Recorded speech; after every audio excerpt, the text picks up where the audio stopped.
बाप रे बाप साथियों, आज तो मेरी माँ को समझ ही नहीं आ रहा था कि क्या कर रही है। सुबह सुबह बिना बताए मुझे पकड़कर घर के पुराने कार्डबोर्ड पर लिटा दिया। मैं तो घबरा गई, कहीं चोट तो नहीं लगेगी। जैसे ही माँ ने मेरे पूरे शरीर के चारों तरफ पेंसिल से निशान बनाना शुरू किया, मेरा दिल धक धक करने लगा। मैं हड़बड़ा कर बोली, माँ ये क्या कर रही हो, मुझे तो डर लग रहा है। माँ हंसते हुए बोली, डर मत बेटा, आज एक खास सरप्राइज है। मैं और घबराई। सरप्राइज? कौन सा? माँ बोली, तेरे साइज की एक शानदार गुड़िया बनाऊंगी, दीवार पर लटकाएंगे तो लोग देखते रह जाएंगे। मैं मुंह बनाकर बोली, माँ तुम मुझे ऐसे अजीब कामों में क्यों उलझाती हो? माँ का चेहरा अचानक गंभीर हो गया, उसकी आंखें गुस्से और दर्द से भर गईं। वो बोली, क्योंकि इस बार तेरी सौतेली भाभी फिर से आने वाली है। पिछली बार आई थी तो सबके सामने कह गई थी, ये घर तो बिखरा हुआ है, न सजावट न कोई ठाठ। मैं उसका वो ताना भूल नहीं सकती। मैं चुप बस उसकी तरफ देखने लगी। माँ ने गहरी सांस लेकर कहा, इस बार मैं उसे दिखाऊंगी कि हमारे घर की पहचान हमारे दम पर है, किसी के कहे से नहीं। ऐसा सजाऊंगी कि आते ही वो समझ जाए ये घर भी अपने आप में खास है। बस फिर क्या था साथियों, माँ पूरे जोश के साथ बाजार दौड़ पड़ी। रंग बिरंगी शीट्स, चमकदार ग्लास, झालरें, जो कुछ भी सजावट का सामान मिला सब ले आई। घर आते ही वो उन्हें काटती, चिपकाती, रंगती जैसे कोई कलाकार अपना सपना पूरा कर रहा हो। फेविकोल की खुशबू,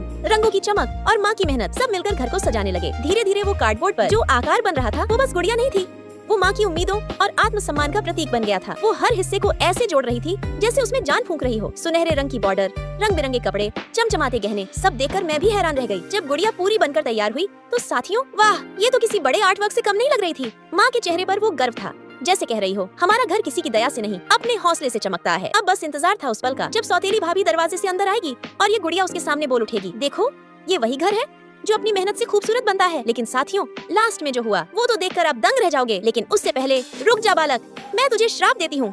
आज रात 12 बजे तेरे पापा पर कोई बड़ा संकट आ जाएगा। अगर तू अपने पापा को सुरक्षित देखना चाहता है तो इस वीडियो को लाइक कर, चैनल को सब्सक्राइब कर और कमेंट में जय माता दी जरूर लिख देना। और लास्ट में जब सौतेली भाभी ने वो गुड़िया देखी, उसकी आंखें भर आईं। वो माँ के सामने हाथ जोड़कर बोली, माफ कर दीजिए, आपने तो अपने घर को अपनी मेहनत से स्वर्ग बना दिया। क्योंकि साथियों, घर की असली खूबसूरती रंगों से नहीं, दिल से आती है।